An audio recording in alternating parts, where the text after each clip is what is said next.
Assalamu alaikum dears. We will talk about threats to internal validity in experimental research.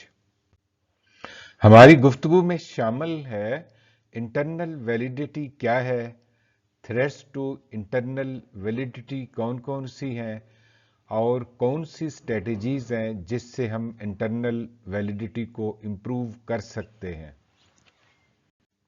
तो सबसे पहले हम देखते हैं इंटरनल वैलिडिटी होती क्या है। तो इंटरनल वैलिडिटी दरअसल वो एक्सटेंट है जिससे हम ये स्टेब्लिश करते हैं कि जो डिपेंडेंट वेरिएबल में चेंज है वो इंडिपेंडेंट वेरिएबल्स की वजह से है, यानी दोनों में काज एंड इफेक्ट रिलेशनशिप मौजूद है।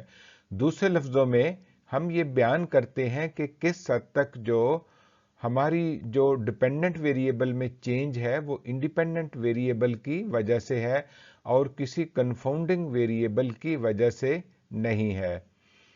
तीसरे नंबर पर आता है जी, high internal validity means the study's findings are trustworthy and not influenced by external variables or biases. यानी हाई इंटरनल वैलिडिटी का मतलब ये है कि जो स्टडी की फाइंडिंग्स हैं वो काबिल एतबार हैं और वो इंडिपेंडेंट वेरिएबल की वजह से डिपेंडेंट वेरिएबल में है और किसी एक्सटर्नल फैक्टर की वजह से नहीं है।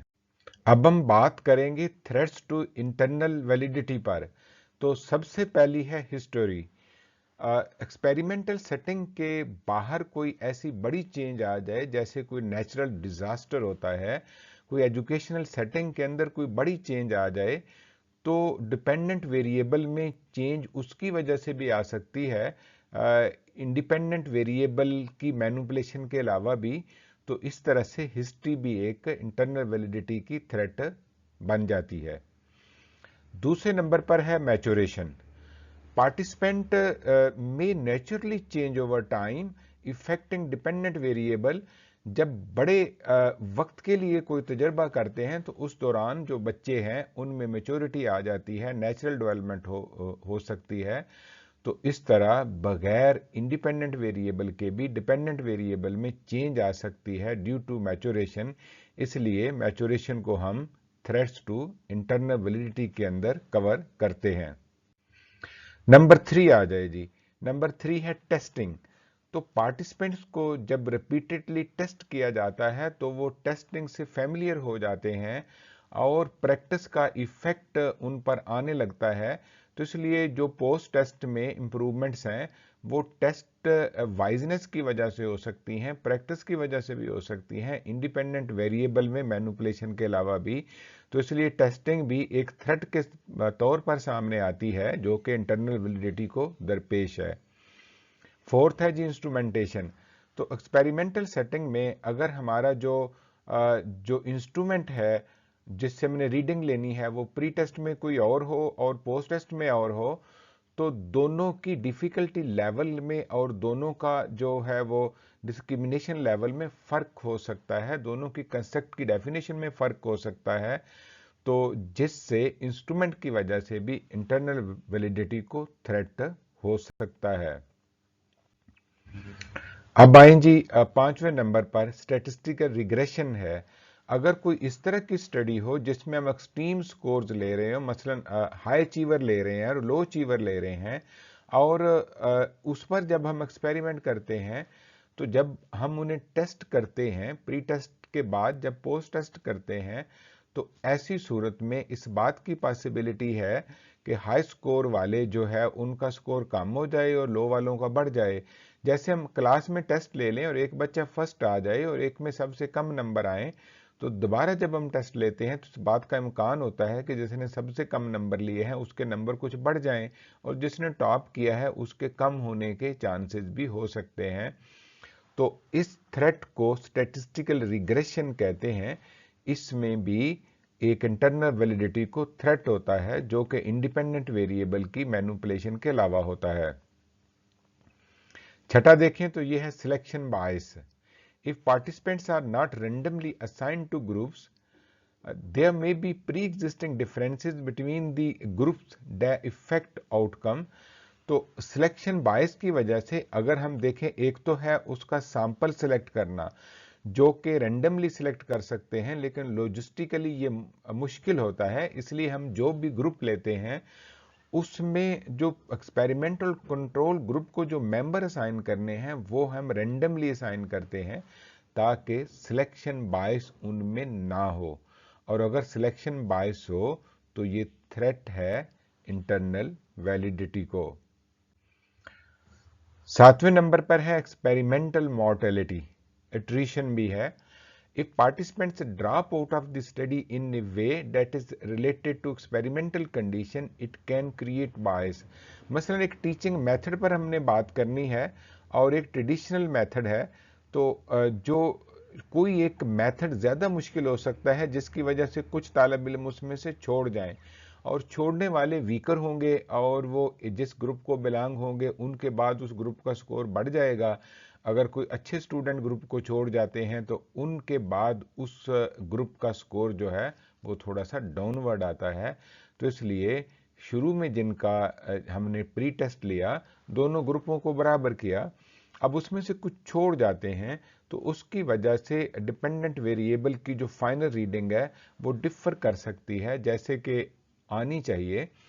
तो इसलिए एक्सपेरिमेंटल मॉर्टेलिटी भी एक इंटरनल वैलिडिटी का थ्रेट है। 8वें नंबर पर आता है जी डिफ्यूजन और imitation of treatment.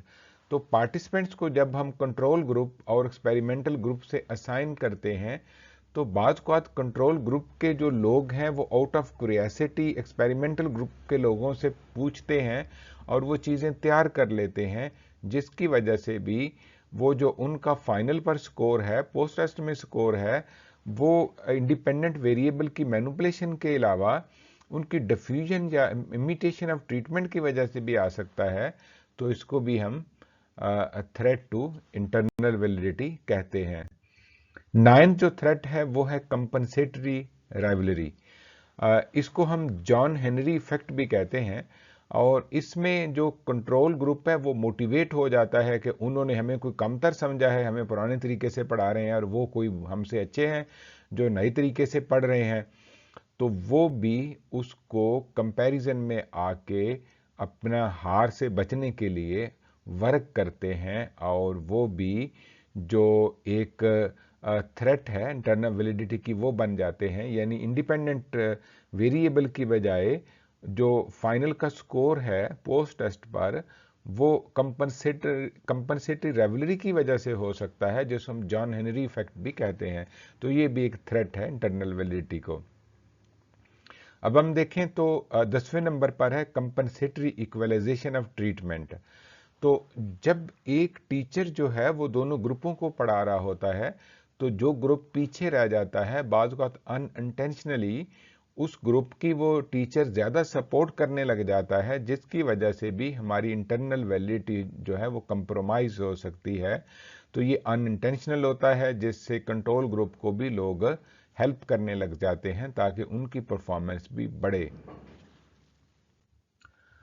Last one 11th है एक्सपेरिमेंटर बायस। तो जो एक्सपेरिमेंट करने वाला बंदा है वो भी बाज़ का समझता है कि उसके जो एक्सपेरिमेंटल ग्रुप है उसको आउट परफॉर्म करना चाहिए और अनकॉन्शियसली उनकी फेवर कर रहा होता है।